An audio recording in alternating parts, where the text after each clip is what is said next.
Hello बच्चों, तो आज हम स्टार्ट करेंगे वैद्युत आवेश तथा क्षेत्र का लेक्चर नंबर 2। और आज हम पढ़ेंगे वो हमारा सबसे पहला टॉपिक कूलाम का नियम। तो हेडिंग लगा लो, कूलाम का नियम। कूलाम का नियम, ठीक है।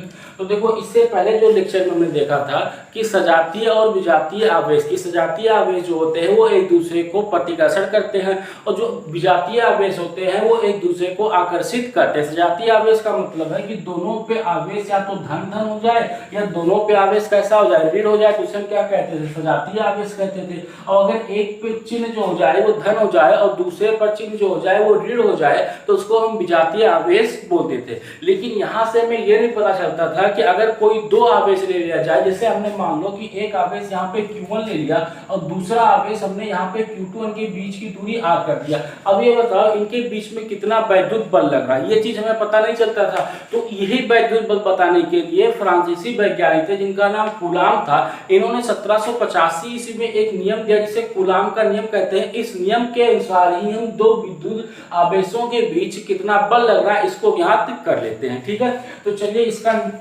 स्टेटमेंट लिख लेते हैं कि इसका स्टेटमेंट इन्होंने क्या दिया था। तो लिख लो कि इस नियम के अनुसार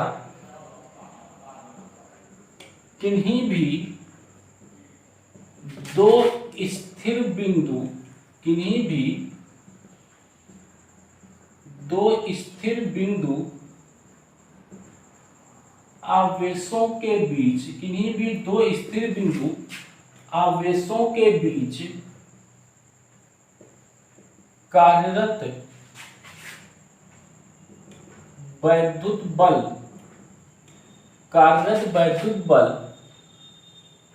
उन आवेशों के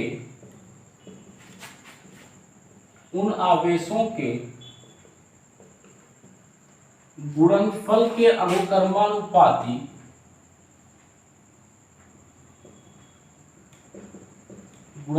अनुक्रमानुपाती तथा उनके बीच की दूरी के वर्ग के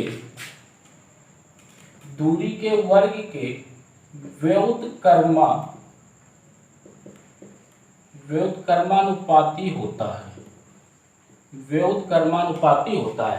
यही कूलाम का नियम है कि कोई भी दो स्थिर बिंदु आवेश है, हम मान लेते हैं कि कोई दो स्थिर बिंदु आवेश, एक आवेश हमारा Q1 है और दूसरा स्थिर बिंदु आवेश हमारा Q2 है, और इनके बीच की दूरी जो दे रखा है वो R दे रखा है। तो कह रहा है कि किन्हीं भी दो स्थिर बिंदु आवेशों के बीच जो बल लगेगा आवेशों के गुणनफल के अनुक्रमानुपाती, यानी कि F जो होगा वो अनुक्रमानुपाती होगा Q1 और Q2 के, और बीच की दूरी जो होगा वर्ग के व्युत्क्रमानुपाती के बराबर होगा। तो अब यहाँ से अगर लिखना चाहें तो F जो हो जाएगा वो Q1 Q2 divide by R square के बराबर होगा। इस प्रोपोर्शनलिटी को हटाने के लिए हम एक कांस्टेंट लगा देते हैं K, तो ये जाएगा K Q1 Q2 divide by R square के बराबर हो जाएगा, जहां पे K जो होगा ये हमारा अनुक्रमानुपाती नियतांक होता है। K जो होता है ये अनुक्रमानुपाती नियतांक होता है, और ये पदार्थ के माध्यम पर निर्भर करता है कि जो हमारा दोनों आवेश रखा है वो आवेश हमारा किस माध्यम में रखा हुआ है, ठीक है।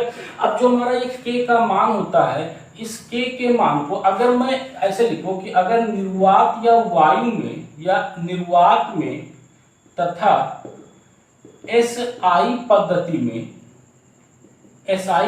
में निर्वात में रखा हो या वायु में रखा हो और SI पद्धति की बात करें तो उसमें हमारा K का मान होगा 9 × 10⁹ न्यूटन मीटर स्क्वायर पर कूलाम स्क्वायर के बराबर होता है। ये हमारा K का मान होता है, और इसी K को हम इस तरीके से भी लिख लेते हैं कि 1/4πε0 के बराबर। तो यहाँ से हमारा फार्मूला F बराबर निकल के आता है कि 1/4πε0 into Q1 Q2 divide by r square के बराबर होता है। यहाँ से हमारा F का मान निकल के आ जाता है।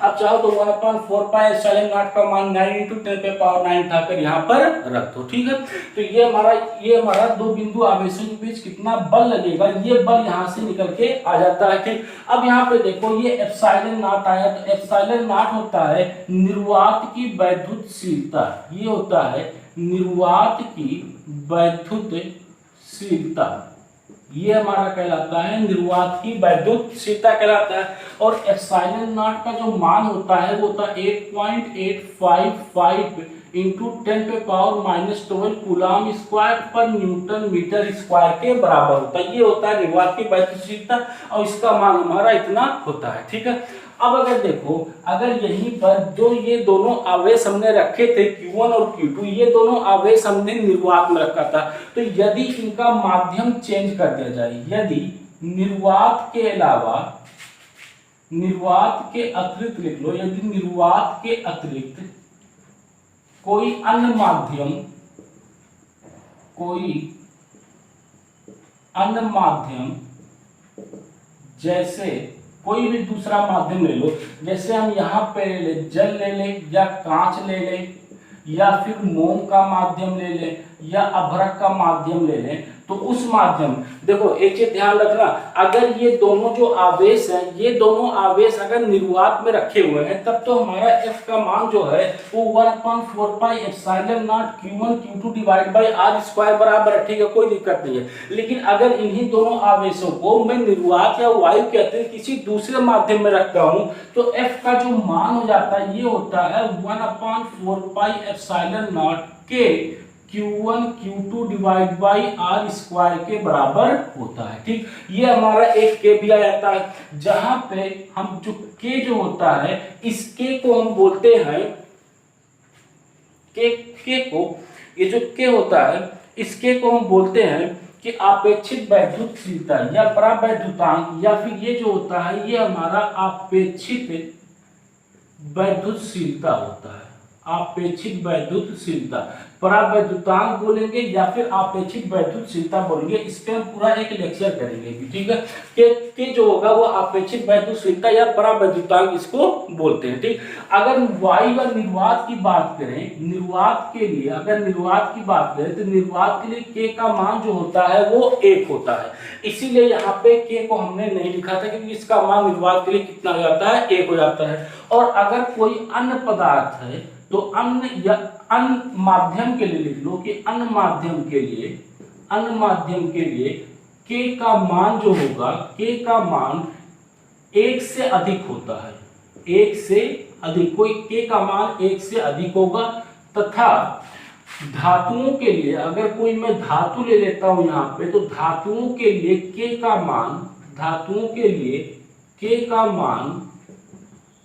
मान अनंत होता है। धातुओं के लिए के का मान जो होगा वो हमारा कितना होता है, अनंत होता है। तो इस तरीके से हमारा कूलाम का नियम पूरा का पूरा हो गया। हमें केवल 2 चीजें याद रखनी है कि जो कूलाम का फार्मूला ये होता है, अगर दोनों आवेश जो हैं वो निर्वात में रखे हुए हैं, तो 1/4 pi epsilon naught Q1 Q2 divide by r square.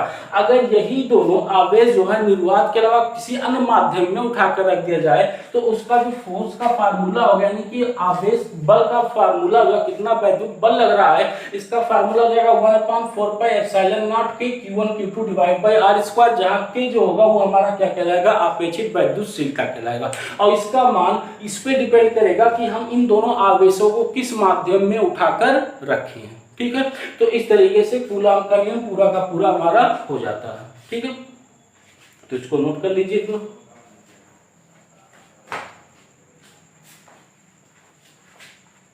Note कर लिया, चलिए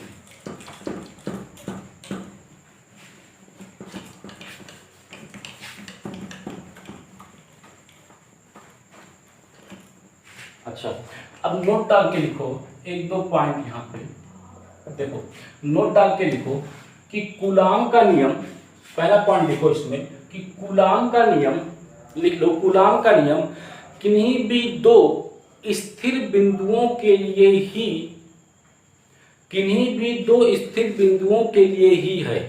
कूलाम का नियम जो है वो स्थिर बिंदु आवेश के लिए होता है, यानी अगर बड़ा सा आवेश रख देंगे तो वहां पर हमारा ये जो कूलाम का नियम है वो नहीं लगेगा। स्थिर बिंदु के लिए हमारा कूलाम का नियम होता है, ठीक है। क्योंकि हमने यहाँ पे स्टार्टिंग में बताया था पहला लेक्चर में कि स्थिर वैद्युतिकी पढ़ रहे हैं, यानी कि आवेश जो होता है वो हमारा स्थिर अवस्था में होता है, ठीक है। पहला पॉइंट हो गया। दूसरा पॉइंट लिखो, दूसरा पॉइंट लिखो, इसमें दूसरा पॉइंट लिखो कि कूलाम का नियम छोटे परास की दूरियों, कूलाम का नियम छोटे परास की दूरियों, छोटे परास की दूरियों 10⁻⁻11 मीटर, 10 लगभग 10⁻11 मीटर से 10⁻15 मीटर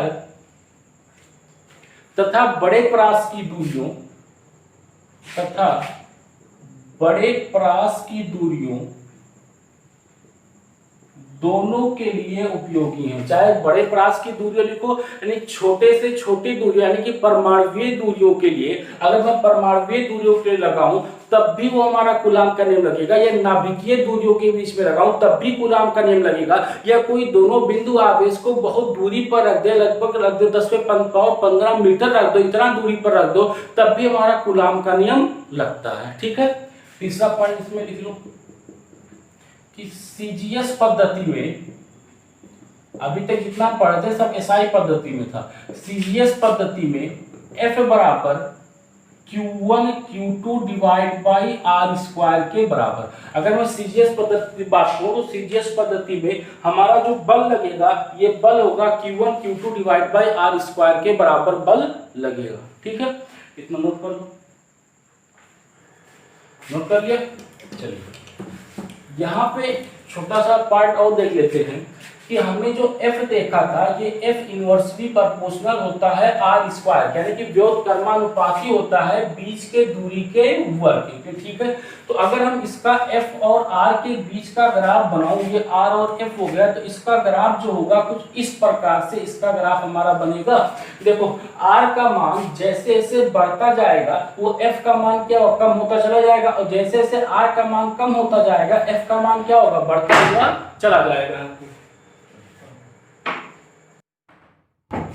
यदि हम यहाँ पे R को आधा कर देते हैं कि R जो है वो हमारा आधा हो जाए, तो R अगर आधा हो जाएगा तो नया F डैश जो हो जाएगा वो 4F के बराबर निकल के आ जाएगा। जरा सोचो यहाँ पे कि F जो है सॉरी R जो है, उस R को मैं पहले 1 था, 1 से आधा कर देता हूँ। जब इसको आधा करूंगा तो आधा यानी कि 1/2 का होल स्क्वायर, R का मान जब आधा होगा यानी R का मान कितना है, 1/2 रख दो। तो जरा R का मान 1/2 यहाँ पे रखो तो F बराबर हो जाएगा 1/2 का होल स्क्वायर, तो कितना जाएगा, 4 हो जाएगा, यानी कि नया 4 जो हो जाएगा वो 4 गुना ज्यादा हो जाएगा। यदि R का मान मैं क्या कर देता हूँ, आधा कर देता हूँ।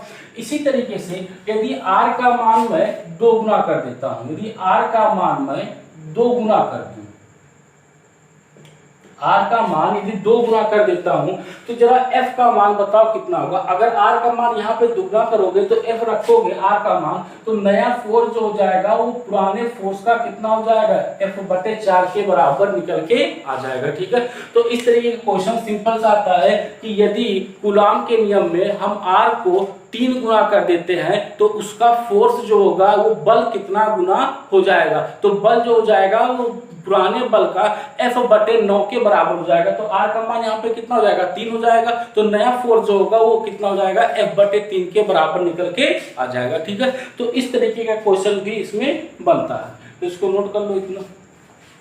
देखो कूलाम के नियम से हमें ये तो पता चल गया कि 2 बिंदु आवेशों के बीच कितना बल लगता है, लेकिन कूलाम के नियम से हमें ये नहीं पता चल पाता है कि ये बल जो है वो किस दिशा में लग रहा है। क्योंकि हमें पता है कि बल जो होती है वो एक सदिश राशि होती है, तो सदिश राशि है तो परिमाण के साथ साथ उसकी दिशा भी होनी चाहिए, तो उसकी दिशा के बारे में कोई भी जानकारी हमें यहाँ पर नहीं मिलती है। तो हम एक दूसरा काम करते हैं कि कूलाम के नियम का सदिश रूप भी कर लेते हैं कि कूलाम के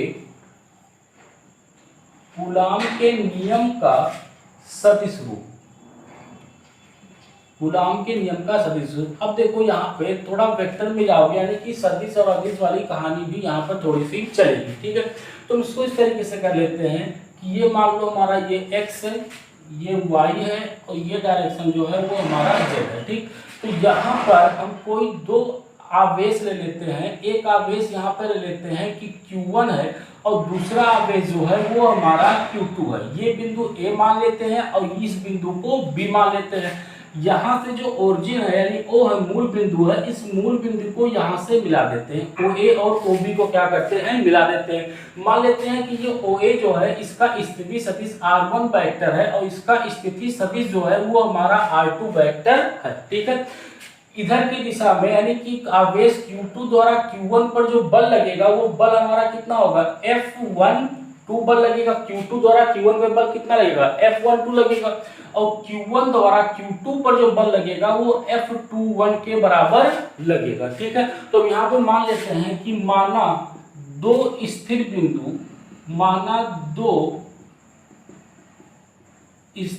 बिंदु Q1 तथा Q2 का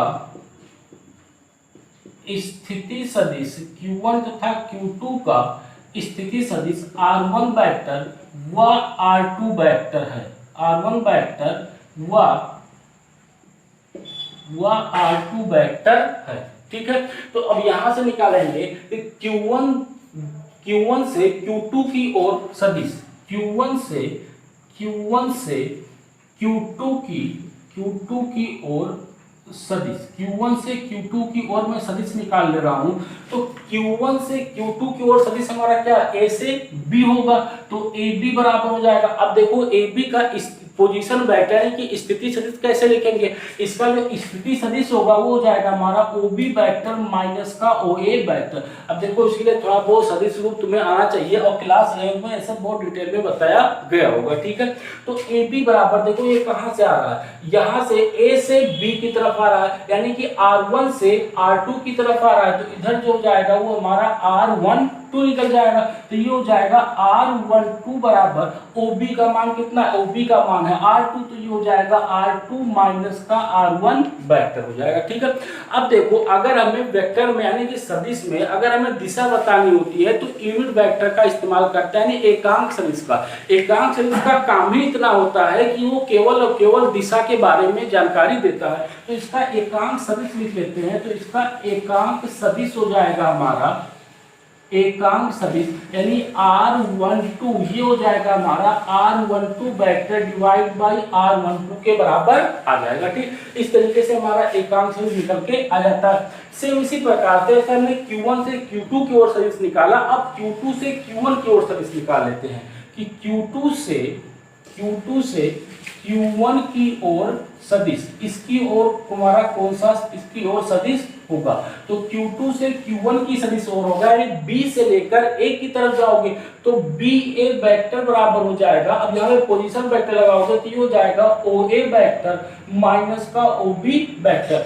B से A यानी R से लेकर कहां तक जा रहे हो, R से लेकर यहां से R2 से R1 जा रहे हो, तो इस दिशा में हो जाएगा R21 वेक्टर निकल जाएगा हमारा। ठीक है, तो यहां हो जाएगा R21 वेक्टर, ये हो जाएगा OA हमारा कितना है R1 वेक्टर, तो हो जाएगा R1 vector minus R2 vector के बराबर। इसका भी एकांक सदिश लिख लेते हैं कि एकांक सदिश, इसका जो एकांक सदिश होगा वो एकांक सदिश हो जाएगा R21 का कैप बराबर निकल जाएगा R21 vector divide by R21 के बराबर निकल के आ जाएगा। तो इस तरीके से हमने Q1 से Q2 की ओर सदिश क्या लगेगा ये हमने निकाल लिया, और Q2 से Q1 की ओर क्या सदिश लगेगा ये चीज हमने इतना यहाँ पर निकाल लिया। ठीक है, अब यहाँ पर देखते हैं बल कितना लग रहा है। तो आवेश Q2 द्वारा Q1 पर आरोपित बल, आवेश Q2 द्वारा Q1 पर आरोपित बल यानी कि अब देखो अगर कोई दो बिंदु आवेश रखे हुए हैं, जैसे यहाँ पे देखो अगर कोई एक आवेश Q1 है और यहाँ पे कोई आवेश एक Q2 है, ये दो आवेश यहाँ पर रखे हुए हैं, तो ये जो Q1 आवेश है ये Q2 आवेश पर भी बल लगाएगा। इधर अगर इसको एक मान लेते हैं तो इसका चाहे एक दो, चाहे इसको नाम दे दो A और इसको नाम दे दो B, ये Q1 जो है ये Q2 पर भी बल लगाएगा, तो ये बल हो जाएगा हमारा, ये हो जाएगा F2 द्वारा 1 पर कितना बल लग रहा है, और इस दिशा में Q2 जो है वो Q1 पर भी क्या करेगा, बल लगाएगा। तो यहाँ पे 1 पे कौन बल लगा रहा है, 2 लगा रहा है, तो ये हो जाएगा F12 के बराबर। वही चीज हमने यहाँ पे इस तरीके से बना दिया, क्योंकि हमें स्थिति सदिश भी लेना था कि देखो Q2 जो है वो Q1 पे कितना बल लगाएगा, इस डायरेक्शन में बाहर की तरफ बल लगाएगा। अभी हम मान लेते हैं कि दोनों कैसे हैं, पॉजिटिव है, धनात्मक कुछ समय के लिए, तो हो जाएगा F12 के बराबर, यानी 1 पे 2 द्वारा कितना बल लगाया जा रहा, उसी चीज को हमने यहाँ पर बना दिया। इस तरीके से लिख लेते हैं, ठीक है। चलिए, तो बल जो हो जाएगा आवेश Q2 द्वारा Q1 पर लगाया गया बल, ये होगा हमारा F12 के बराबर, ठीक। अब बल कितना लगेगा, बल वही जो हमारा लगता था 1/4 pi epsilon naught Q1 Q2 divide by, ये किस दिशा में लग रहा है, देखो B से A की दिशा में लग रहा है, तो ये हो जाएगा BA वेक्टर। तो ये किधर हो जाएगा, सॉरी R स्क्वायर होता था ना, तो BA की दिशा में लग रहा है, तो इन दोनों के बीच की दूरी कितना है, BA है, तो ये BA का स्क्वायर, और किस दिशा में लग रहा है, BA के अनुदिश लगता है। ये किस दिशा में लगता है, BA के अनुदिश ये बल लग रहा है, ठीक है। तो यहां से मान निकल जाएगा F12 बराबर 1/4 pi epsilon naught Q1 Q2 divide by BA। हमने अभी BA का मान निकाल रखा है कि BA का मान कितना होगा, देखो BA, इसको वेक्टर के फॉर्म में लिख दो, BA का मान अभी निकाला हमने, BA का मान है R21, तो हो जाएगा R21 वेक्टर का होल स्क्वायर, और यहाँ पे चूंकि दिशा बता रहा है तो इसका एकांक सदिश लिख देते हैं, तो एकांक सदिश हो जाएगा R12 कैप के बराबर।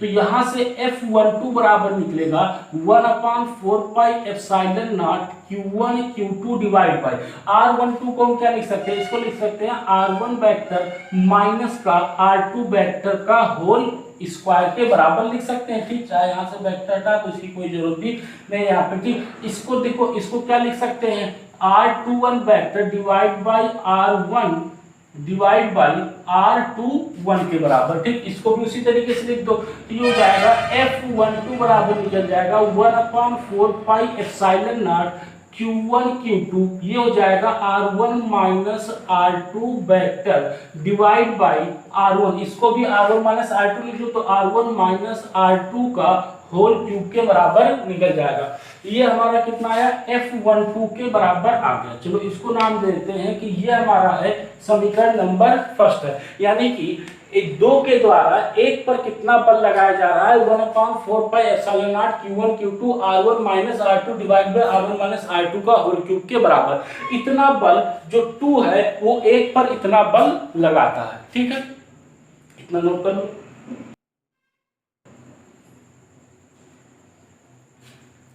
नोट कर लिया इतना। चलिए यहां पर मिटा दे रहा हूं। अब यहाँ पे देखते हैं, जैसे हमने यहाँ पे निकाला कि Q2 द्वारा Q1 पे कितना बल लगा रहा है, इसी तरीके से Q1 जो होगा ये Q1 भी किस पे, Q2 पे बल लगा रहा होगा। तो यहाँ पे ये निकाल लो कि आवेश Q1 द्वारा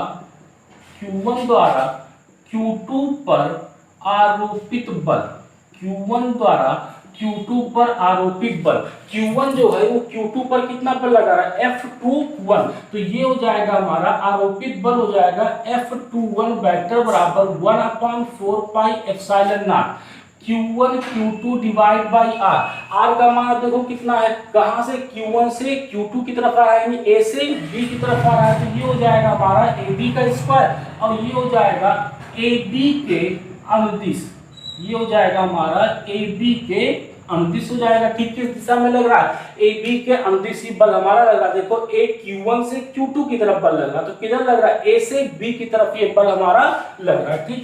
तो ये हो जाएगा F21 बराबर 1/4 pi epsilon naught Q1 Q2, ये AB का मान हमने यहाँ पे भी निकाला था, तो AB का मान हमारा कितना था, AB का मान था R12 वेक्टर, ठीक। इसका होल स्क्वायर था, और ये यूनिट वेक्टर लगा दो क्योंकि यहाँ पे एकांक सदिश बताना है, तो R12 का कैप हो जाएगा, ठीक। इस R12 कैप को डायरेक्ट लिख दे रहा हूँ, R12 vector divide by R12 है ना, तो ये हो जाएगा R12 डिवाइड बाई R12 हो जाएगा, ठीक। तो यहां से निकल जाएगा F21 बराबर 1/4 pi epsilon naught Q1 Q2, इसको R2 माइनस का R1 करके लिख सकते हैं। तो ये हो जाएगा R2 माइनस R1 का होल स्क्वायर, यहाँ से भी R2 माइनस R1, तो ये क्या निकल जाएगा होल क्यूब के बराबर, और ये हो जाएगा हमारा R2 माइनस R1 का वेक्टर के बराबर। तो देखो यहाँ से हमारा F12 निकल आ गया, सॉरी F21 निकल के आ गया। ये हो गया हमारा समीकरण नंबर, इसको 2 मान लेते हैं। ठीक, चलिए इतना नोट यहाँ नोट हो गया है ना ये वाला। अब समीकरण 1 और समीकरण 2 को जरा देखो यहाँ पे कि समीकरण 1 व 2 से, समीकरण 1 और 2 से देखो तो इन दोनों में क्या डिफरेंस दिख रहा है। केवल इतना दिख रहा है, यहाँ पे R2 माइनस R1 है, यहाँ पे R2 माइनस R1 है, और यहाँ पे क्या R1 माइनस R2 है। तो यहाँ से हम ये लिख सकते हैं कि F12 जो होगा ये माइनस का F21 के बराबर निकल जाएगा, यानी कि दोनों पे जो बल लगेगा वो बल हमारा सेम लगेगा। जो Q1 Q2 पे जितना बल लगाएगा उतना ही बल Q2 Q1 पर भी लगाएगा, बस दोनों की दिशा क्या होगी, विपरीत दिशा में होगी। यानी एक बल अगर इस दिशा में लग रहा है तो दूसरा बल क्या होगा, उसके विपरीत दिशा में लगेगा। तो यहां से मैं भी कह सकते हैं कि न्यूटन के तृतीय नियम का भी फॉलो करता है। न्यूटन का यही तृतीय नियम यही तो हमारा कहलाता है। तो हम कह सकते हैं यहां से कि जो हमारा कूलाम का सदिश रूप है, ये कूलाम का सदिश रूप न्यूटन का तृतीय नियम का भी फॉलो करता है। ठीक है, तो इस तरीके से हमारा कूलाम का सदिश रूप हो जाता है। ठीक है, चलिए नोट कर लीजिए इतना। चलिए हो गया।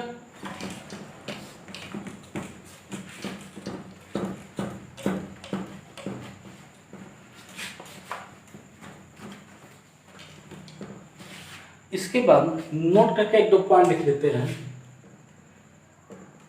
नोट करके सबसे पहला पॉइंट लिखो इसमें कि बिंदु आवेश एक दूसरे पर बराबर तथा विपरीत दिशा में बल लगाते हैं। बिंदु आवेश एक दूसरे को बराबर तथा विपरीत दिशा में बल लगाते हैं, यानी F12 जो होगा वो माइनस का F21 के बराबर हो जाएगा। ठीक है, ये हो जाएगा।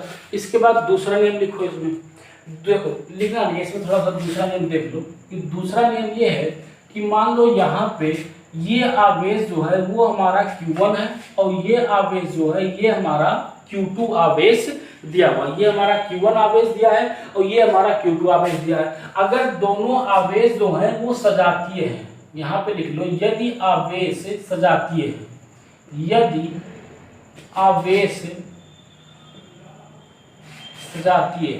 सजातीय का मतलब या तो दोनों क्या होंगे, धनात्मक होंगे या दोनों ऋणात्मक होंगे। तो यहाँ पे हमारा Q1 और Q2 जो आएगा वो हमेशा कैसा आएगा, ग्रेटर देन 0। अगर दोनों माइनस होंगे तो माइनस और माइनस का गुणा क्या होगा, ये भी ग्रेटर देन 0 हो जाएगा। तो अगर दोनों प्लस होंगे तो इसका भी गुणा क्या होगा, 0 ग्रेटर देन 0 के बराबर होगा। ठीक है, तो अब बल कैसे लगेगा, ये Q1 जो होगा वो Q2 की दिशा में किधर लगाएगा, इस बाहर की तरफ। यानी अगर दोनों का आवेश समान है यानी कि सजातीय आवेश है तो एक दूसरे को प्रतिकर्षित करेंगे, और जब प्रतिकर्षण होगा तो ये किधर भागेगा, इसका जो बल लगेगा ये इस दिशा में बल लगेगा, ये बल कितना होगा, F21 के बराबर होगा। इसी तरीके से Q2 जो होगा ये Q2 किधर बल लगाएगा, इधर की तरफ बल लगाएगा, और ये बल कितना होगा, F12 यानी 1 पर 2 द्वारा कितना बल लगाया जा रहा है। ठीक है, इसी प्रकार से अगर सदिश लिखें यानी R12 लिखें तो ये R12 देखो Q1 से किधर जा रहा है, Q2 की तरफ जा रहा है, तो ये कितना हो जाएगा, R1 से लेकर R1 से लेकर 2 की तरफ जा रहा है, Q1 से Q2 की तरफ जा रहा है, और ये किधर बल लगा रहा है, इधर बल लगा रहा है, और ये कितना हो जाएगा, R21 के बराबर निकल के आ जाएगा। ठीक है, इस तरीके से अगर दोनों आवेश क्या है, सजातीय हैं। और यहीं पे तीसरा पॉइंट लिख लो कि यदि दोनों आवेश विजातीय हैं, यदि दोनों आवेश विजातीय हैं यानी कि दोनों आवेश अलग अलग हैं, तो हमेशा Q1 Q2 जो होगा वो लेस देन कितना होगा, 0 के बराबर होगा।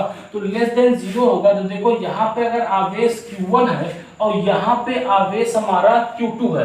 अब देखो एक धनात्मक होगा और एक क्या होगा, ऋणात्मक होगा। अगर धनात्मक और ऋणात्मक होंगे तो यहाँ से ये दोनों एक दूसरे को क्या करेंगे, आकर्षित करेंगे। तो ये फोर्स इस तरफ लग जाएगा F12 और ये फोर्स इस तरफ लगेगा F21 के बराबर, और इसी दिशा में हमारा R12 हो जाएगा और इस दिशा में हमारा क्या हो जाएगा, R21 के बराबर हो जाएगा। ये चीज तो नहीं बदलेगा क्योंकि किसके अनुदिश लग रहा है, 1 से 2 के अनुदिश लग रहा है। इधर क्या कर रहा है, 2 से 1 के अनुदिश हमारा बल लग रहा है, ठीक है। लेकिन जो यहाँ पे चूंकि दोनों का आवेश जो अलग अलग है, इसलिए ये दोनों अब रिपल नहीं करेंगे, दोनों क्या करेंगे, अट्रैक्ट करेंगे, यानी कि आकर्षण प्रकृति के हो जाएंगे। तो इसका बल इस दिशा में हो जाएगा और इसका बल हमारा इस दिशा में हो जाएगा, ठीक है। इतना नोट कर लीजिए, हो गया। चलिए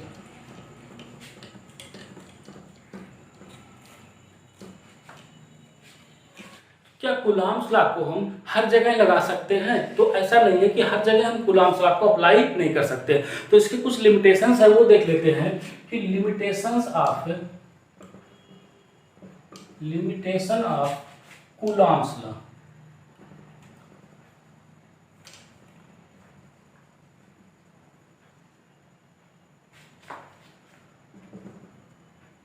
लिमिटेशंस ऑफ कूलॉम्स लॉ, ठीक। कूलॉम्स लॉ का लिमिटेशन देख लेते हैं कि कहाँ कहाँ पे हम कूलॉम्स लॉ को लगा सकते हैं। तो पहला देखो, Coulomb's law only valid point charge, only valid point charge. हम कूलॉम्स लॉ को सिर्फ और सिर्फ पॉइंट चार्ज पर ही लगा सकते हैं। पॉइंट चार्ज का मतलब हुआ कि बिंदु आवेश पर ही हम हमेशा कूलॉम्स लॉ को लगा पाएंगे। अब हमें कैसे पता चलेगा कि ये बिंदु आवेश है? तो देखो, अगर मान लेते हैं कि एक आवेश यहाँ Q1 है और दूसरा आवेश Q2 है और इनके बीच की दूरी R है, ठीक है। तो यदि आवेशों के मुकाबले या आवेश का जो मान है उसके मुकाबले R का मान जो है बहुत ज्यादा होगा, बहुत बड़ा होगा, या उनके बीच की दूरी जो होगी, सेपरेशन जो होगा बहुत ज्यादा होगा, तो हम कह देंगे कि जो आवेश है वो हमारा कैसा है, बिंदु आवेश है। तो कूलॉम्स लॉ वैलिड होता है और केवल किस पे, पॉइंट चार्ज पे, ठीक है। दूसरा आ जाते हैं कि both charge are at rest. अगर दोनों चार्ज रेस्ट पे हैं तो क्या कूलॉम्स लॉ लगेगा? हाँ, दोनों चार्ज अगर रेस्ट पे हैं तो वहां पर हम कूलॉम्स लॉ को लगा सकते हैं, ठीक है। इसी में अगला है कि both charge are at motion. क्या दोनों चार्ज अगर मोशन में होंगे, गति अवस्था में होंगे, तब भी हम कूलॉम्स लॉ लगा पाएंगे? नहीं। अगर दोनों चार्ज गतिज अवस्था में होंगे तो हम कूलॉम्स लॉ नहीं लगा पाएंगे। इसको हम पहले लेक्चर में बताए थे कि यहाँ पे हम स्थिर वैद्युतिकी पढ़ रहे हैं, यानी कि आवेश जो होगा वो हमारा स्थिर अवस्था में होगा, ठीक है। यहाँ पे तो सबका सही होता है। जो तीसरा इसमें ये है कि वन चार्ज रेस्ट में हो जाए एंड वन चार्ज, एक चार्ज जो हो जाए वो हमारा किस में हो जाए, मोशन में हो जाए। अगर एक चार्ज रेस्ट में है और एक चार्ज मोशन में, क्या तब भी हम यहाँ पे कूलॉम्स लॉ लगा पाएंगे? हाँ, कूलॉम्स लॉ यहाँ पर हमारा लगेगा। जब एक चार्ज रेस्ट में होगा और एक चार्ज मोशन में होगा तो उस टाइम पे भी हमारा कूलॉम्स लॉ लगेगा। इस चीज को याद रखना, यहीं पे गलती होती है कि एक चार्ज रेस्ट में है एक मोशन में, तो क्या कूलॉम्स लॉ लगा सकते हैं? हाँ, हम कूलॉम्स लॉ यहाँ पर लगा सकते हैं कि जब एक चार्ज हमारा रेस्ट में हो जाए और दूसरा चार्ज हमारा मोशन में हो जाए, ठीक है। चलिए, इतना नोट कर लीजिए, नोट कर लिया। इस पे एक क्वेश्चन देख लेते हैं, फिर उसके बाद आगे बढ़ते हैं। क्वेश्चन ये कह रहा है कि यदि, लिख लो कि यदि इलेक्ट्रॉन तथा प्रोटॉन के बीच की दूरी 4 × 10⁻⁻15 मीटर है। यदि एक इलेक्ट्रॉन तथा प्रोटॉन के बीच की दूरी 10⁻⁻14 मीटर है तो इन पर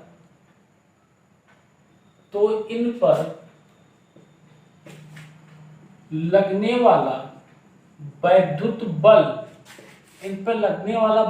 बल एवं प्रकृति ज्ञात कीजिए।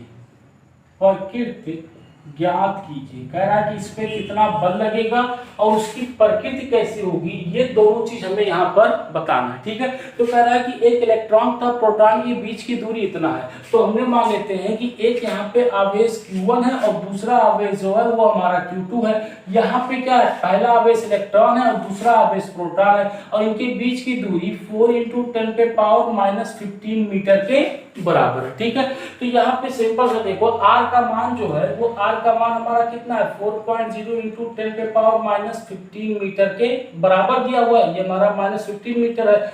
R की दूरी, एक को आवेश को Q1 मान लो, दूसरे को क्या मान लो Q2 मान लो। यहाँ पे तो मान लो इलेक्ट्रॉन पे आवेश Q1 बराबर -1.6 × 10⁻⁻19 कूलम और प्रोटॉन पे जो आवेश होता है वो आवेश कैसा होता है, दोनों आवेश हमारा समान होता है, तो Q2 बराबर निकल जाएगा प्लस का 1.6 × 10⁻⁻19 कूलम के बराबर हो जाएगा। अब इनके बीच बल कितना लगेगा, अब चूंकि कुछ नहीं बोला है तो हमें मान लेंगे कि दोनों आवेश जो है यानी इलेक्ट्रॉन और प्रोटॉन कहाँ पे रखे, निर्वात या वायु में रखे हैं। तो निर्वात में दो आवेशों के बीच बल कितना होता है, F बराबर होता है 1/4πε0 Q1 Q2 divide by R square के बराबर। ठीक, तो F बराबर, अब यहां से हमारा F बराबर निकल जाएगा 9 × 10⁻9, इसका मान होता है हमें पता है। अब देखो यहाँ पे एक चीज ध्यान रखना कि जब कभी भी हम कूलाम संख्या लगाएंगे तो वहां पर जो आवेश होगा वो आवेश को विदाउट साइन रखेंगे, विद साइन नहीं रखेंगे, यानी चिन्ह के साथ हमें नहीं रखना है, बिना चिन्ह के रखना है। चिन्ह हमें केवल इतना बताएगा कि ये आकर्षण प्रकृति के हैं या प्रतिकर्षण प्रकृति के हैं। ठीक है, तो यहाँ पे मान हो जाएगा 1.6 × 10⁻⁻19 1.6 × 10⁻⁻19 और डिवाइड बाई R का मान कितना है 4.0 × 10⁻⁻15 4.0 × 10⁻⁻15। बस इसी को सॉल्व कर लो, हमारा आंसर हो गया। ठीक, तो F बराबर आ जाएगा 9 × इसको एक साथ लिख लेते हैं 1.6 × 10⁻। देखो 10⁻9 10⁻19 10⁻19 सबका आधार समान है, घात जोड़ दो तो 9 माइनस का 19 माइनस का 19 और डिवाइड बाई क्या हो जाएगा 4 × 4 × ठीक 10 पे पावर हो जाएगा -15 यहाँ भी वही काम होगा, दोनों का आधार समान है तो घात क्या कर दिया, जोड़ दिया।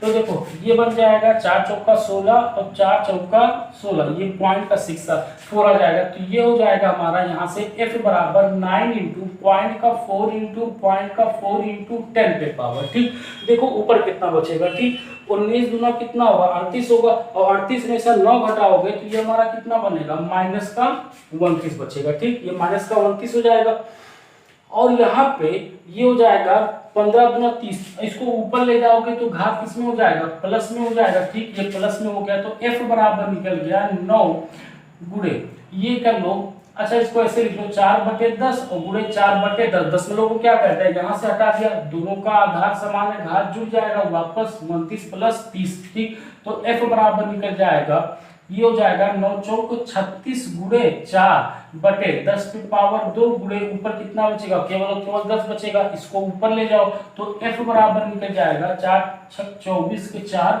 और 4 × 3 = 12 तो 14 144, ये हो जाएगा गुणे 10 पे पावर 1 गुणे 10 पे पावर -2, तो F बराबर निकल जाएगा 144 गुणे 10 पे पावर -1 के बराबर निकल जाएगा। इतना न्यूटन उतना बल लगेगा, 144 गुणे 10 पे पावर -1 के बराबर न्यूटन बल लगेगा। ठीक, अब हमसे कह रहा है कि इसकी प्रकृति क्या होगी। अब देखो इलेक्ट्रॉन पे आवेश कैसा होता है माइनस और प्रोटॉन का आवेश कैसा होता है प्लस होता है, तो इतना न्यूटन कैसा लगेगा, आकर्षण लगेगा, क्योंकि हमें पता है कि ये विजातीय हैं तो विजातीय में हमेशा कैसे होते हैं, आकर्षण प्रकृति के होते हैं। ठीक है, तो यहाँ पे हमारा आकर्षण प्रकृति इसका हो जाएगा। नोट कर लीजिए, इसको नोट कर लिया। चलिए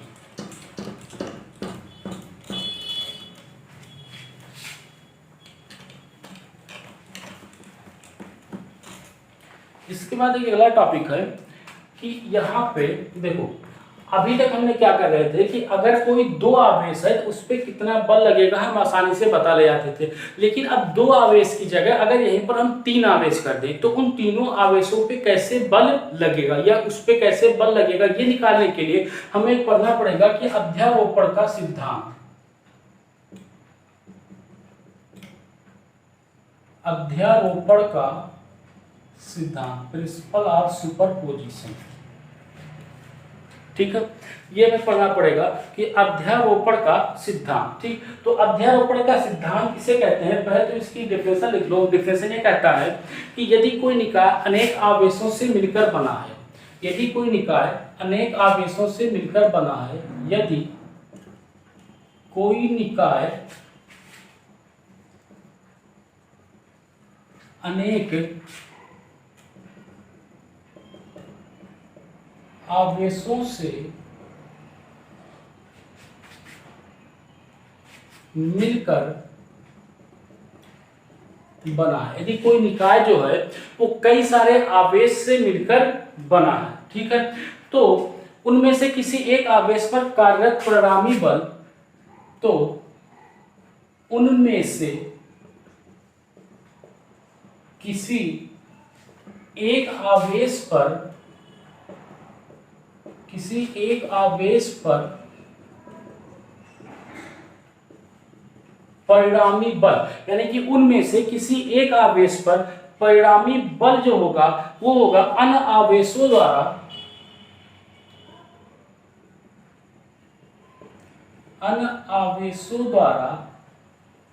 उस पर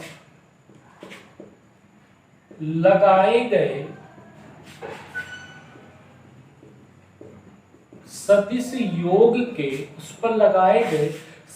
योग के बराबर होगा। ठीक है, सदिश योग के बराबर। यदि कोई निकाय अनेक आवेश से मिलकर बना है तो उनमें से किसी एक आवेश पर परिणामी बल अन्य आवेशों द्वारा उस पर लगाए गए सदिश योग के बराबर होता है। ठीक है, अब देखते हैं ये हमारा क्या रहा है। यहाँ पे कह रहा है कि जैसे देखो, अगर मान लो यहाँ पे एक आवेश Q1 है और दूसरा आवेश जो है वो हमारा Q2 है, तो हमें फोर्स निकालना है F/2, यानी कि F पर कितना बल लग रहा है। तो F पे कितना बल लग रहा है वो कैसे लिखते थे, F/2 लिखते थे कि 1 के द्वारा 2 पर लगाया गया बल। ठीक इसी प्रकार से अगर मैं 3 आवेश ले लेता हूं Q1, Q2 और Q3, अब मैं यहाँ पे Q3 लेता हूं, अब मैं यहाँ पे पूछ रहा हूं कि फोर्स ऑन 2, यानी कि दोनों आवेशों द्वारा आवेश Q पर कितना बल लग रहा है। तो एक बार हम निकालेंगे कि एक द्वारा 2 पर लगाया गया बल और प्लस का, चूंकि ये वेक्टर है तो ऊपर चिन्ह लगा लो, प्लस का 3 द्वारा 2 पर लगाया गया बल, 3 द्वारा 2 पर लगाया गया बल। तो प्रत्येक आवेश द्वारा जो बल लगता है उसी का सदिश योग जो होता है वही हमारा क्या कहलाता है, परिणामी बल कहलाता है, या इसी को F/2 या नेट फोर्स बोल लेते हैं, नेट फोर्स ऑन 2 बोल देते हैं कि F पर कितना नेट फोर्स लगा। ठीक है, तो इस तरीके से हम अध्यारोपण का सिद्धांत करते हैं। तो यहाँ पे लिख दो कि यदि कोई निकाय n आवेशों Q1, Q2, Q3, Q4 dash Qn से मिलकर बना है, यदि कोई निकाय जो है वो इतने आवेशों से मिलकर बना है, तो हमें आवेश निकालना है 1 पर। 1 पे आवेश हमें निकालना है कि 1 पर हमें बल निकालना है कि आवेश 1 पर कितना बल लगेगा। तो हमें फोर्स निकालना है F/1, यानी कि F पर 1 पर सारे आवेशों द्वारा आवेश 1 पर कितना बल लग रहा है वो हमें निकालना है। तो नेट फोर्स हो जाएगा, ये हो जाएगा हमारा F/2। 1 पर 2 द्वारा कितना बल लगा है, प्लस 1 पर 3 द्वारा कितना बल लगा है, प्लस 1 पर 4 द्वारा कितना बल लगा, इसी तरीके से प्लस 1 पर n द्वारा कितना बल लगा है। तो यही हमारा हो जाएगा फोर्स के बराबर है। इसको लिख लेते हैं नेट फोर्स निकालना। ये हमारा F1 पर आवेश 1 पर टोटल नेट फोर्स कितना लगेगा बाकी आवेशों के द्वारा, यही हमारा क्या कहलाता है, अध्यारोपण का सिद्धांत कहलाता है। ठीक है, चलिए नोट कर लीजिए, इसको नोट कर लिया। चलिए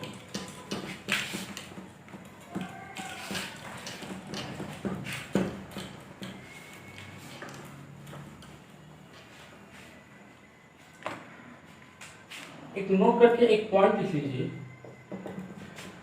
फोर्स ऑन 1 ड्यू टू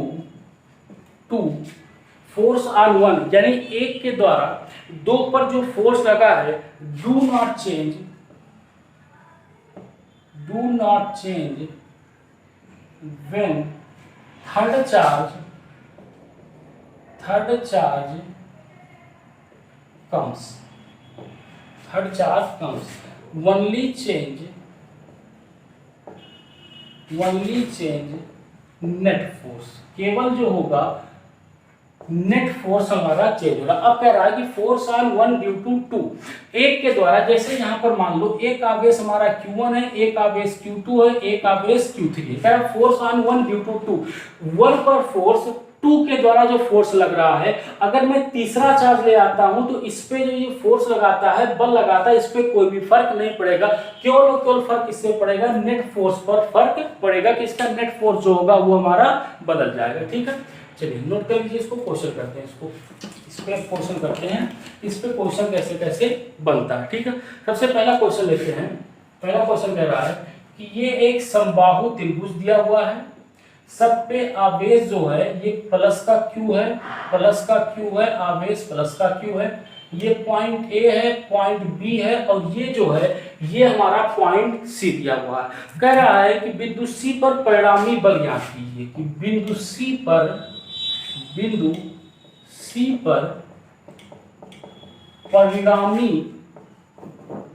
बल ज्ञात कीजिए। परिणामी बल का मतलब है नेट फोर्स निकालना है, और ये त्रिभुज इसकी साइड दे रखा ए दे रखा तो ये समबाहु त्रिभुज ही होगा। सिंपल सा क्वेश्चन से कह रहा है कि सी पर नेट फोर्स बताओ, कि सी पर नेट फोर्स कितना होगा। ठीक है, तो देखो इस क्वेश्चन को कैसे करते हैं। चलिए एक क्वेश्चन मैं कर दे रहा हूं, उसके बाद करो। फिर देखो ये हमारा हो गया ए, ये हो गया बी, ये हो गया सी। यहाँ पे आवेश प्लस Q, यहाँ पर भी प्लस Q, और यहाँ पे आवेश कितना है, प्लस Q के बराबर है। यहाँ पे आवेश हमारा कितना है, प्लस Q है। ठीक है, अब देखो यहाँ पे A के हमें नेट फोर्स किस पे निकालना है, C पे निकालना है। इसकी साइड में कितनी दे रखी है, A और A दे रखी है। अब यहाँ पे कह रहा है कि C पर नेट फोर्स कितना लगेगा। ठीक है, तो A के द्वारा C पर फोर्स कितना लगेगा ये निकाल लो, B के द्वारा C पर फोर्स कितना लगेगा ये चीज यहाँ पर निकाल लो। तो A के द्वारा C पर जो फोर्स लगेगा, ये फोर्स कुछ इस तरीके से लगेगा, FCA करके लगेगा। ठीक, FAC लगेगा, क्योंकि देखो ये भी धनात्मक है और ये भी धनात्मक। हमने बताया था कि अगर कोई दो आवेश, एक Q1 है और दूसरा Q2 है, अगर दोनों सेम चार्ज हैं तो Q1 द्वारा Q2 पर आवेश किधर लगेगा, बाहर की तरफ लगेगा, क्योंकि दोनों कैसे करेंगे, प्रतिकर्षण करेंगे। अगर एक प्लस और माइनस होता तो ये क्या करता, अपनी ओर अट्रैक्ट कर लेता, फोर्स इस तरफ लगता। ठीक, तो अब यहाँ पे देखो 1 के द्वारा 2 पर कितना फोर्स, एक के द्वारा C पर कितना फोर्स लग रहा है, FCA, और FCA जो होगा ये, या अब सिंपल अब उसी तरीके से लगा दो कि दो बिंदु दिया हुआ है, इसके बीच कितना बल लगेगा, तो ये कितना हो जाएगा 1/4πε0 Q1 का Q1 Q2 दोनों एक ही है, तो ये हो जाएगा Q1 इंटू Q2 और डिवाइड बाई R का मान, इनके बीच की दूरी कितना दे रखा है, A² दे रखा है, तो ये हो जाएगा हमारा, ये हो जाएगा 1/4πε0 Q1 Q2 divide by A² के बराबर होगा। ठीक, इसी तरीके से निकाल लेते हैं कि B द्वारा, या B जो है वो C पर कितना फोर्स लगाएगा, B जो है वो C पर फोर्स कुछ इस डायरेक्शन में लगाएगा, ये हो जाएगा हमारा FCB द्वारा, यानी कि C पर B द्वारा कितना फोर्स लगेगा, क्योंकि दोनों प्लस है तो फोर्स किधर लगेगा, बाहर वाले डायरेक्शन में लगेगा यहाँ पर। ठीक है, अब यहाँ पे भी फोर्स निकाल लो, FCB वाला फोर्स हो जाएगा 1/4πε0, आवेश Q है, यहाँ भी कितना है, Q है, तो ये हो जाएगा Q इंटू Q, और बीच की दूरी कितना है, A है, तो ये हो जाएगा हमारा A² के बराबर। तो यहाँ से निकल जाएगा 1/4πε0, सॉरी यहाँ Q1 कर दिया यार, Q है ना, इसको ऐसे लिख लो Q², क्योंकि Q और Q है, तो ये हो जाएगा Q² डिवाइड बाई A² के बराबर। अब देखो चूंकि दोनों बराबर है, तो इस दोनों को हम मान लेते हैं कि ये फोर्स हमारा कितना है, F। ठीक है, अब देखो ये हमारा कुछ इस तरीके से बन रहा है, एक फोर्स हमारा FCB इधर जा रहा है और एक दूसरा फोर्स है, ये फोर्स हमारा लग रहा है FCA, ये फोर्स हमारा इधर लग रहा है। अब चूंकि ये समबाहु त्रिभुज है इसलिए ये एंगल हमारा कितना होगा 60 डिग्री, तो ये एंगल भी हमारा कितना हो जाएगा 60 डिग्री हो जाएगा। अब सब वेक्टर में पढ़ चुके हो सदिश में, अगर यहाँ से A है और ये B है, हमें नेट फोर्स निकालना है। देखो वेक्टर में पढ़े थे, ये हमारा वेक्टर A है और ये हमारा वेक्टर B है। अगर नेट फोर्स निकालना है तो एकदम बीच से हमारा नेट फोर्स निकल के आता था। अगर इनके बीच का एंगल थीटा है तो नेट फोर्स कैसे निकलता था, F नेट बोलो चाहे इसको F रिजल्टेंट बोल लो, F रिजल्टेंट बोलो, बात एक ही होता था। ये होता था हमारा रूट में a square plus b square plus 2ab cos theta के बराबर होता था। वही चीज तो हमें यहाँ पे लगाना है। इसके बीच का एंगल कितना दिया 60 डिग्री। F नेट जो हो जाएगा वो F नेट एकदम बीच से निकलेगा यहाँ से, तो F नेट जो होगा हमारा वो F नेट हमारा किसके बराबर हो जाएगा, देखो यहाँ पे लिख दे रहा हूँ। F नेट जो होगा वो F नेट हमारा निकल जाएगा रूट में, ये फोर्स हमने कितना मान रखा F मान रखा, ये फोर्स भी कितना F है, तो ये हो जाएगा F square plus 2FF into cos 60 के बराबर निकल जाएगा। तो F नेट बराबर निकलेगा हमारा, ये हो जाएगा रूट में F स्क्वायर 2F स्क्वायर और यहाँ भी कितना निकलेगा, ये चलो लिख लो 2F स्क्वायर प्लस का 2F स्क्वायर cos 60 का मान होगा 1/2। ये 2 से 2 यहाँ से क्या होगा कैंसिल हो जाएगा, ठीक।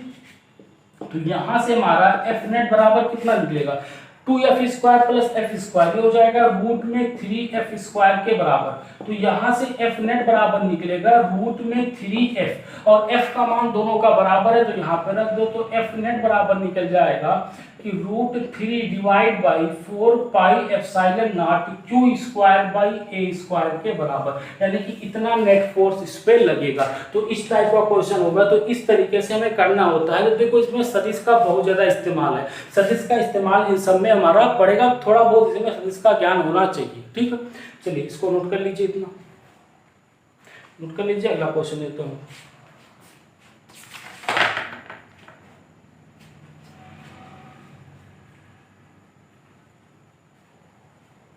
नोट कर लिया।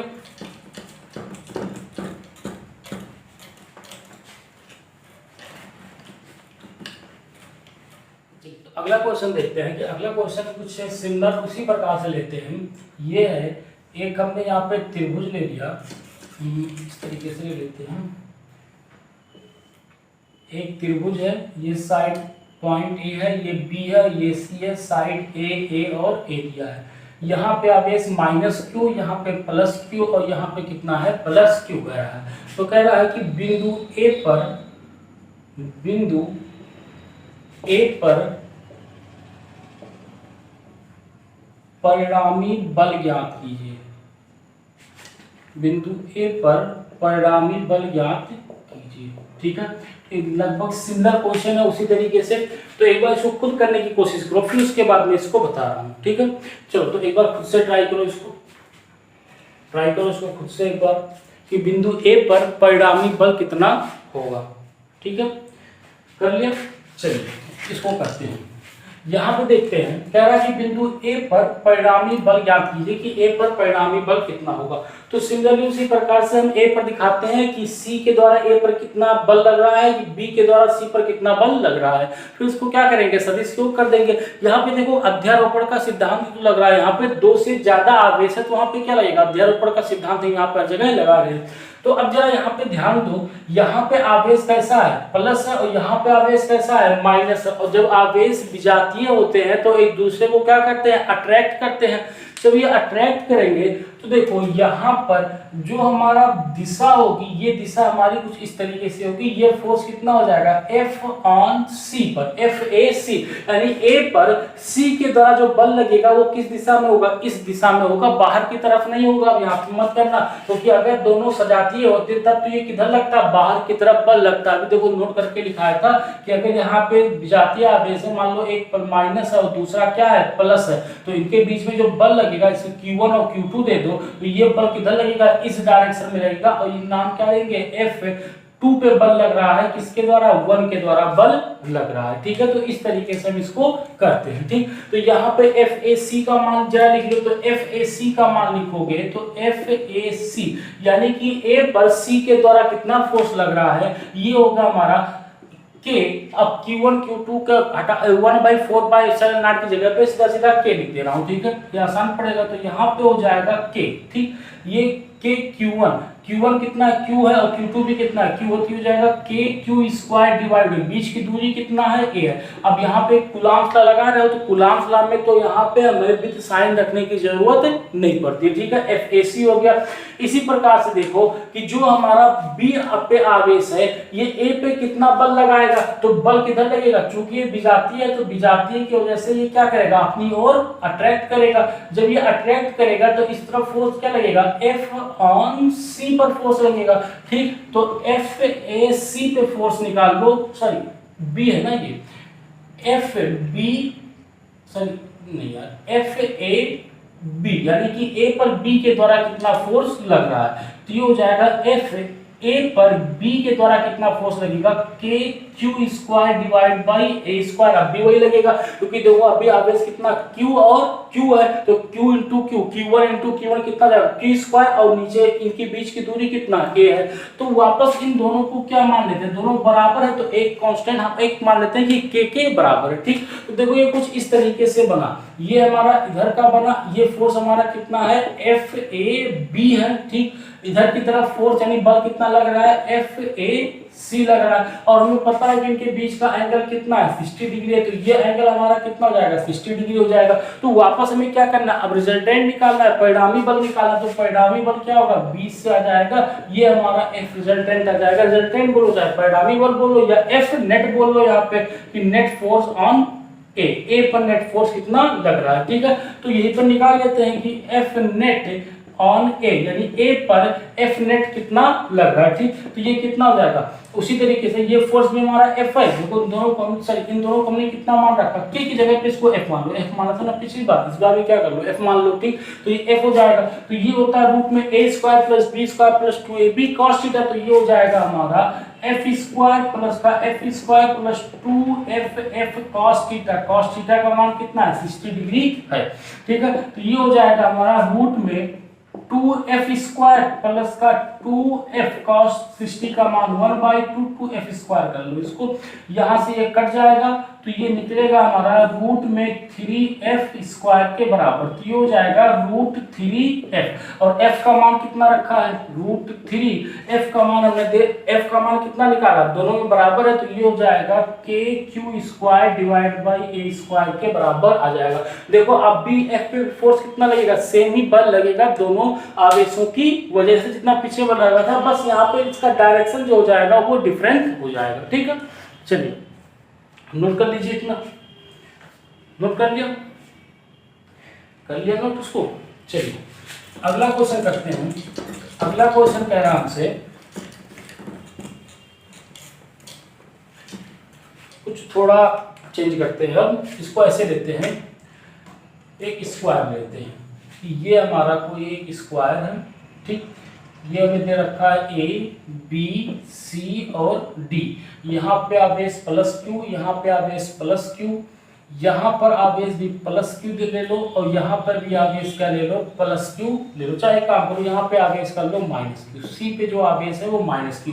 तो कह रहा है कि find F net on C पर हमें क्या करना है, F नेट निकालना है। तो जरा एक बार खुद से कोशिश करो कि C पर F नेट कैसे निकलेगा, ठीक है। अच्छा इसकी साइड भी दे रखी है, साइड A है और A है, सबकी साइड भी कितनी दे रखी है, A करके दे रखा, ठीक है। तो एक बार इसको खुद से ट्राई करो, फिर उसके बाद मैं इसको कर रहा हूँ। कर लिया, चलिए अब देखते हैं। अब यहाँ पे सबसे पहले ये देखो कि पॉइंट सी पर जो है ये किस पे पॉइंट सी पर कौन कौन बल लगा रहा है, तो बी भी पॉइंट सी पर क्या करेगा, बल लगाएगा, ए भी बल लगाएगा और बी भी क्या करेगा, बल लगाएगा।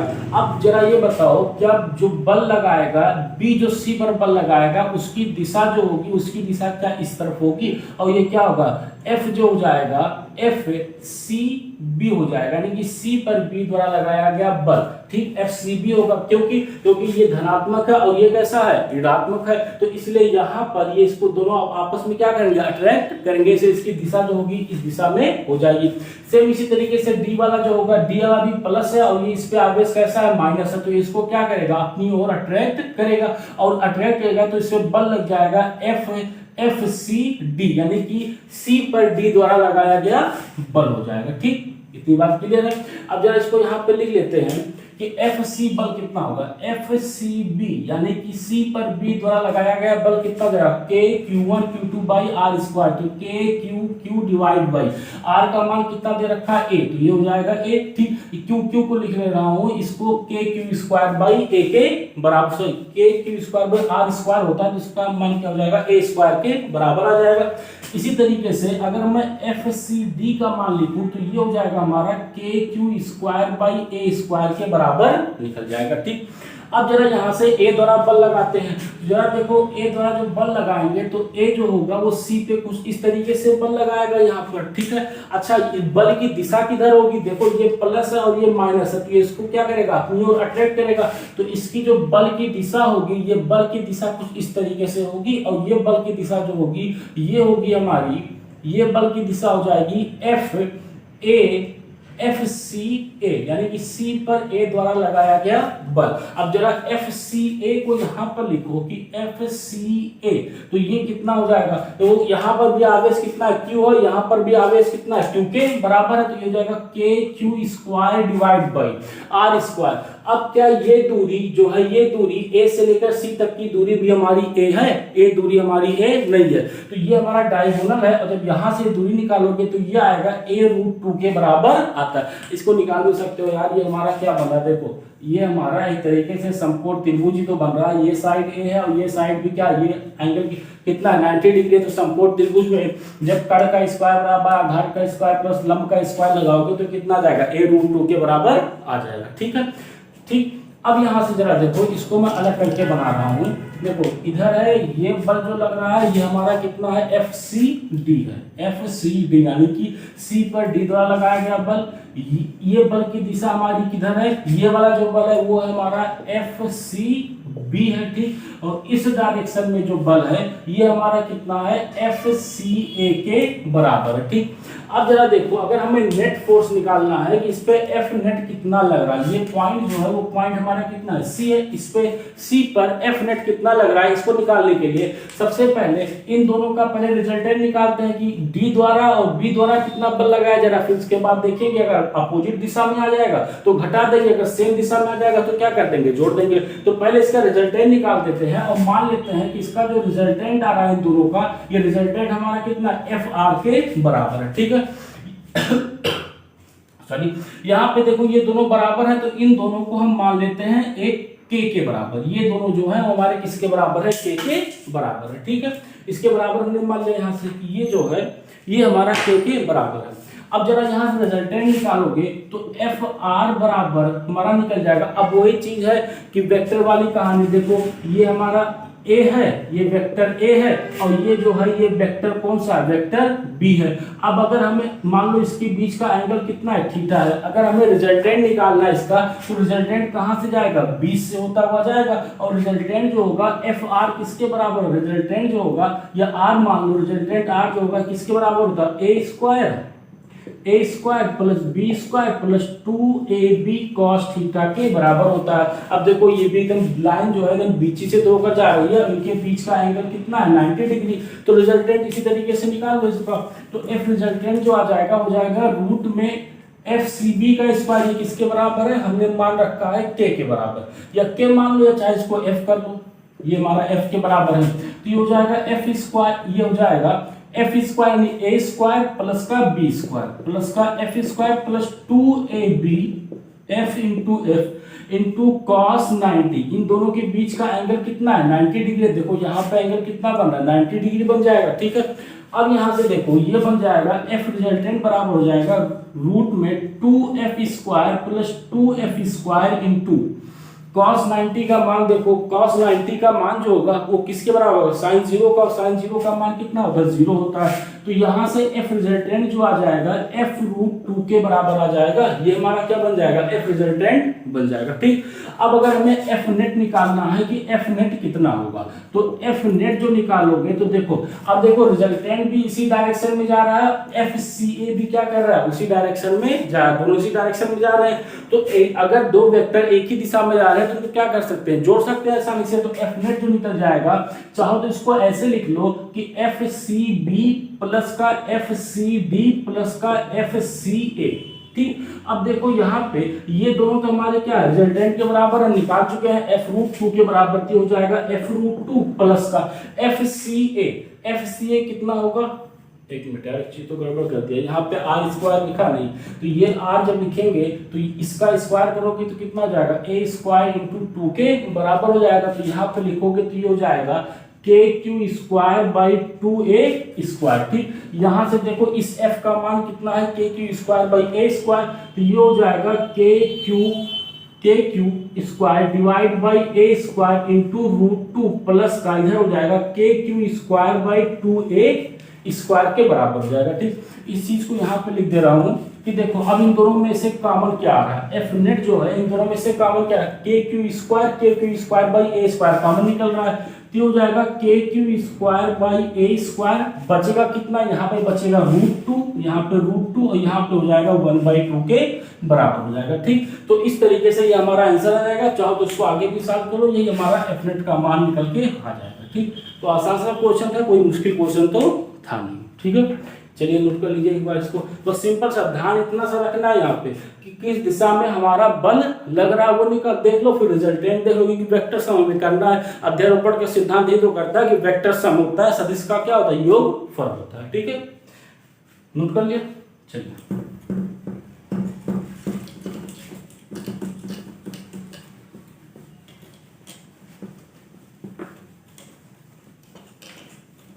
अच्छा, इसी क्वेश्चन में अगर इसी क्वेश्चन को ऐसे बना दे, यही सेम क्वेश्चन, इसी क्वेश्चन को ऐसे कर दे कि A B, ये साइड A था, A है और A है, ये हमारा A, ये B, ये C और ये D, यहाँ पे प्लस Q, यहाँ पे प्लस Q, यहाँ पे प्लस Q और यहाँ पे क्या आ जाएगा, प्लस Q के बराबर आ जाएगा। ठीक, अब हमसे कह रहा है सेम क्वेश्चन है, बस यहाँ पे प्लस की जगह माइनस की जगह प्लस ले रहा है, कह रहा है कि find F net on C पर हमें क्या करना है, F नेट निकालना है। तो अब जरा एक बार इसको खुद से ट्राई करना, कि बस ध्यान देना कि यहाँ पे अब आवेश कैसा हो गया, माइनस का नहीं, यानी कि अट्रैक्ट नहीं करेगा, कैसा करेगा, रिपेल करेगा ये। ठीक है, तो एक बार खुद से करने की कोशिश करना इसको। ठीक, चलो इसको ट्राई कर लेना अपने से।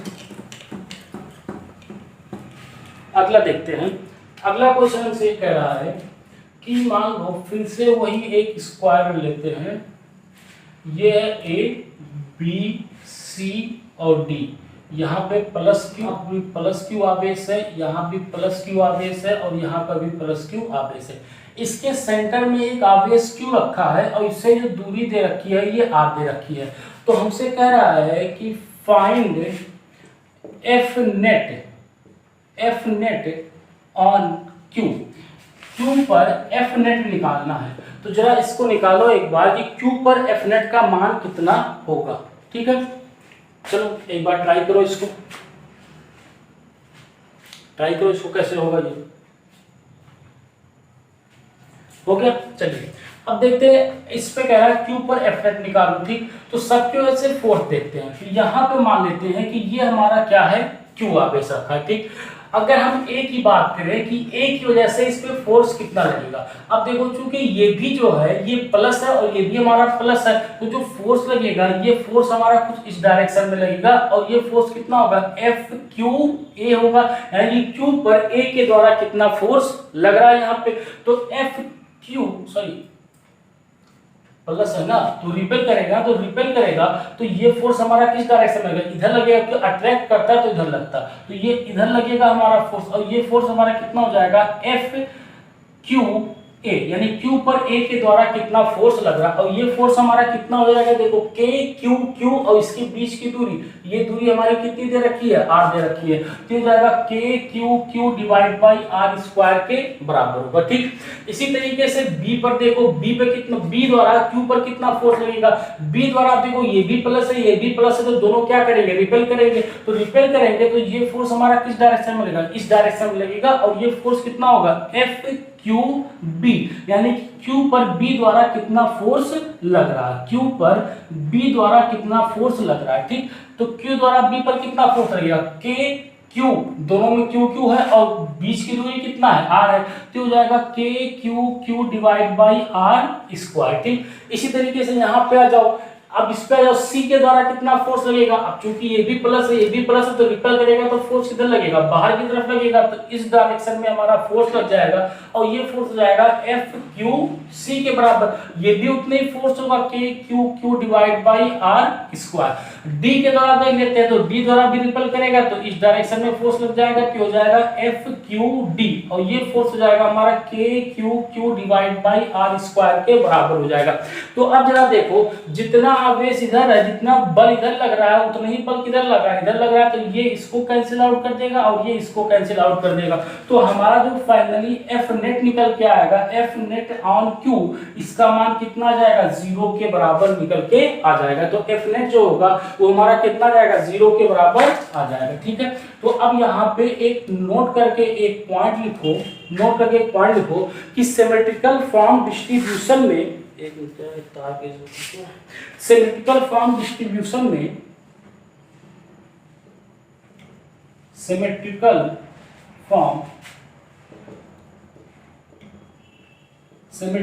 फॉर्म डिस्ट्रीब्यूशन में सेंटर पर नेट फोर्स हमेशा जीरो होगा, हमेशा जीरो होगा। अगर सिमेट्रिकल फॉर्म डिस्ट्रीब्यूशन दिया हुआ, जैसे यहाँ पे देखो सब जगह क्या है, सिमेट्रिकल फॉर्म डिस्ट्रीब्यूशन बन रहा है, तो सिमेट्रिकल फॉर्म डिस्ट्रीब्यूशन में अगर सेंटर पे नेट फोर्स पूछ रहा है, तो सेंटर पे नेट फोर्स जो होगा वो हमेशा क्या मिलेगा, 0 के बराबर ही मिलेगा। ठीक है, इसको नोट कर लो, फिर 2 एग्जाम्पल देखते हैं, नोट कर लो इसको, चलिए नोट कर लिया ना।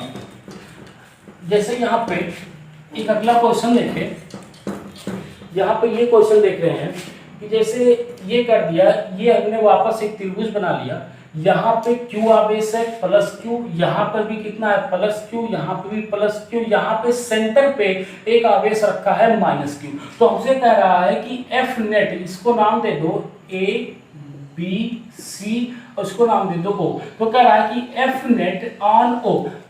अब चूंकि देखो यहाँ पे सिमेट्रिकल डिस्ट्रीब्यूशन चल रहा है, सिमेट्रिकल फॉर्म में चल रहा है, और नेट फोर्स कहाँ पे पूछा है, सेंटर पे, तो सेंटर पे नेट फोर्स कितना होगा, 0 होगा, यानी कि एफ नेट ऑन ओ जब निकालोगे, यानी कि सेंटर पर जो हमारा नेट फोर्स होगा वो कितना होगा, 0 के बराबर होगा। आप मिल के लगा दो, आप इसमें सारे वही फॉर्म लगाओगे तब भी सारे क्या कट जाएंगे और नेट फोर्स कितना आ जाएगा, 0 के बराबर आ जाएगा। ठीक है, नोट कर लीजिए इसको इतना।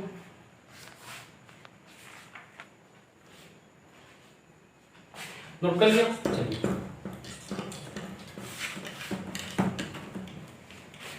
एक आखिरी क्वेश्चन लेते हैं इस पे। इसमें ये कह रहा है कि एक बना हुआ बड़ा बना इसको,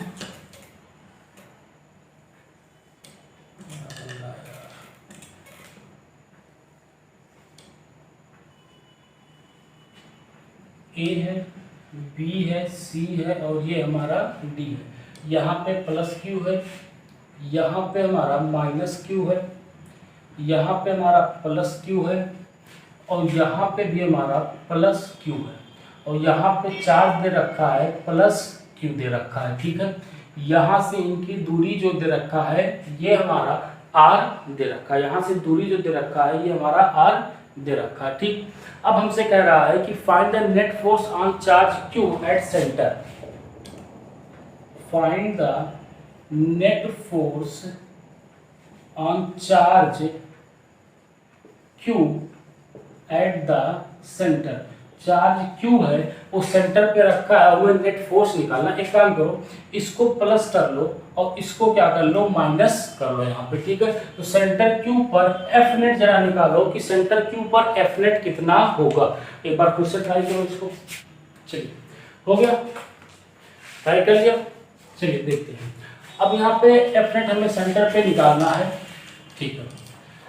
ये दूरी हमें R दे रखी है, ठीक।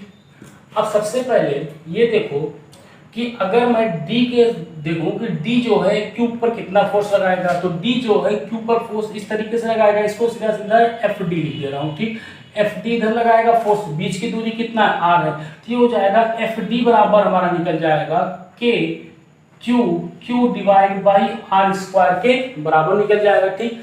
इसी तरीके से जो A है वो A इस पर कितना फोर्स लगाएगा, इस डायरेक्शन, क्योंकि दोनों प्लस प्लस है, सेम चार्ज है, तो ये इस डायरेक्शन में फोर्स लगाएगा। तो ये फोर्स जो लगेगा, ये फोर्स हमारा लगेगा FA, चाहे FQA लिखो चाहे FA सीधा लिख देते हैं शॉर्ट फॉर्म में कि FA, और FA का मान कितना हो जाएगा, Q divide by R square के बराबर होगा, ठीक है। इसी तरीके से FB जो है इस पे फोर्स कितना लगेगा, इस डायरेक्शन में लगेगा, ये हमारा FB फोर्स लगेगा किस पे, Q पे लगेगा। तो यहां से हमारा FB निकल जाएगा, ये भी उतने निकलेगा KQ divide by R square के बराबर। FC का जरा देखो, क्या FC हमारा इस डायरेक्शन में लगेगा, नहीं, गलत हो जाएगा, क्योंकि यहाँ पे प्लस है और यहाँ पे माइनस है, ये विजातीय आवेश है, तो इसको क्या करेगा, अट्रैक्ट करेगा अपने तरफ। तो इसी डायरेक्शन में हमारा क्या लगेगा, FC भी लगेगा इसी डायरेक्शन में, तो FC लग जाएगा। तो और FC होगा कितना, सेम सबके बराबर होगा, क्योंकि Q वही चीज है, R भी है, Q divide by R square के बराबर, ठीक। अब इन सबको हम क्या करते हैं, एक F के बराबर मान लेते हैं, क्योंकि सारे जो है वो बराबर हैं, किसके बराबर है, F के बराबर है, ठीक है। देखो जरा इसको बना रहा हूं, ये हमारा इस डायरेक्शन में गया है, ये हमारा FD है, यहाँ पे हमारा Q है, इस डायरेक्शन में जो आया है वो हमारा कितना है, FB है। इस डायरेक्शन में दो फोर्स आए हैं, एक तो आया है हमारा FA आया है और एक हमारा FC के बराबर आया है। अब यहां से देखो FB जो है वो FD के क्या है, बराबर है। अगर बराबर है तो ये एक दूसरे को क्या कर देंगे, कैंसिल आउट कर देंगे। अब एक ही डायरेक्शन में केवल यही फोर्स हमें मिलेगा, केवल FA और C जो होगा यही Q पर फोर्स लगाएंगे, बाकी ये दोनों फोर्स तो आपस में क्या हो जाएंगे, कैंसिल हो जाएंगे। तो अब हम यहाँ पे निकाल लें F नेट ऑन Q पर F नेट निकालेंगे तो किसके बराबर हो जाएगा, FA प्लस FC के बराबर हो जाएगा। FA का मान हमारा कितना है, KQ divide by R square plus KQ divide by R square, तो जाएगा 2 times KQ divide by R square के बराबर आ जाएगा, इतना इसका मान हो जाएगा, ठीक है। तो इसका F नेट जो Q पर आएगा वो 2 times KQ divide by R square के बराबर। ये चीज समझ में आया, कैंसिल क्यों हो गया, क्योंकि जितने फोर्स चाहिए था उतने ही फोर्स चाहिए था, तो ये दोनों अपोजिट डायरेक्शन में, तो एक दूसरे को क्या कर देंगे, कैंसिल आउट कर देंगे, केवल फोर्स बचेगा, केवल इसी डायरेक्शन में हमारा फोर्स बचेगा, ठीक है। चलिए नोट कर लीजिए, इसको नोट कर लिया। चलिए इसके बाद एक छोटा सा टॉपिक ये भी देख लेते हैं कि अगर कोई दो आवेश रखे हुए हैं, मान लो एक आवेश हमारा Q1 है और दूसरा आवेश हमारा Q2 है, अगर इनके बीच की दूरी R है, तो हमें पता है कि इन पे अब वैद्युत बल लगेगा। वो वैद्युत बल हमारा F कितना लगेगा, वो लगेगा KQ1 Q2 divide by R square के बराबर लगेगा। अच्छा, वैद्युत बल के साथ साथ इसमें गुरुत्वाकर्षण बल भी लगेगा, और गुरुत्वाकर्षण बल जो होता है वो F होता है हमारा G M1 M2 divide by R square के बराबर होता है। देखो इन दोनों में बहुत ज्यादा सिमिलरिटी होती है, इसका कुछ ना कुछ मास तो होगा, इसका भी क्या होगा, कुछ मास होगा, तो G M1 M2 divide by R square के बराबर होगा। G क्या होता है, ग्रेविटेशनल कांस्टेंट G का मान होता है, ठीक है। अच्छा, अब इसमें समानताएं देख लेते हैं कि इसमें समानताएं क्या क्या है, इसमें क्या क्या समानताएं हैं। तो सबसे पहला समानता लिखो, इस पे लिखो, सबसे पहला समानता ये है, समानता इसमें सबसे पहला ये है कि दोनों बल, लिख लो कि दोनों बल दूरी के वर्ग के गुरुत्वाकर्षण नियम को फॉलो करते हैं। दोनों बल जो है वो दूरी के वर्ग के नियम को फॉलो करते हैं। यहां पे लिख लो कि दोनों बल दूरी के वर्ग के व्युत्क्रम नियम को फॉलो करते हैं। दोनों बल जो हैं वो दूरी के व्युत्क्रम नियम को क्या करते हैं, फॉलो करते हैं। देखो वो भी आर स्क्वायर है और दूसरा जो है वो भी हमारा क्या आर स्क्वायर के बराबर है, ठीक है। अच्छा दूसरा जो है, दूसरा ये है कि दोनों बल संरक्षी बल होते हैं। संरक्षी बल पढ़ चुके हो, संरक्षी बल और केंद्रीय बल भी होते हैं। संरक्षी बल और केंद्रीय बल भी होते हैं। संरक्षी बल होते हैं और दोनों बल जो होते हैं वो हमारे केंद्रीय बल भी होते हैं, ठीक है। असमानताएं लिख लो कि असमानताएं क्या क्या होंगी। पहला समानता, अब पहली असमानता तो ये देख लो, ये यहां पे ऐसे लिख लो कि वैद्युत बल, पहला असमानता ये लिख लो कि वैद्युत बल आकर्षण तथा प्रतिकर्षण, आकर्षण तथा प्रतिकर्षण दोनों प्रकृति के होते हैं। दोनों प्रकृति के होते हैं। इसमें आकर्षण बल भी लग सकता है और प्रतिकर्षण बल भी लग सकता है। जबकि गुरुत्वाकर्षण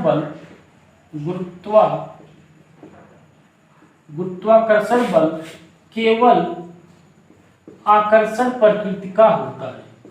आकर्षण प्रकृति का होता है। गुरुत्वाकर्षण बल जो होगा वो केवल और केवल किस प्रकृति का होता है, आकर्षण प्रकृति का होता है, ठीक है। ठीक, नोट कर लो इसको, इतना नोट कर लिया। चलो दूसरी असमानता देखो कि दूसरी असमानता जो होती है वैद्युत बल जो होता है, दूसरी असमानता जो है कि वैद्युत बल दोनों आवेशों के माध्यम पर निर्भर करता है। दोनों, ये हम पढ़ चुके हैं कि दोनों आवेशों के माध्यम पर निर्भर करता है, ठीक है। जबकि गुरुत्वाकर्षण बल जो होता है, जबकि गुरुत्वाकर्षण बल माध्यम पर निर्भर नहीं करता है। क्योंकि गुरुत्वाकर्षण बल जो होता है वो माध्यम पर निर्भर नहीं करता है। तो ये दोनों में समानताएं थी और दोनों में असमानताएं थी, ठीक है। चलिए इतना नोट कर लीजिए इसको, ठीक। तो आज का लेक्चर बस यहीं पे खत्म करते हैं। इतना हो गया आज के लेक्चर में। तो चलिए अगले लेक्चर तक पढ़ाई करते रहिएगा। All the very best.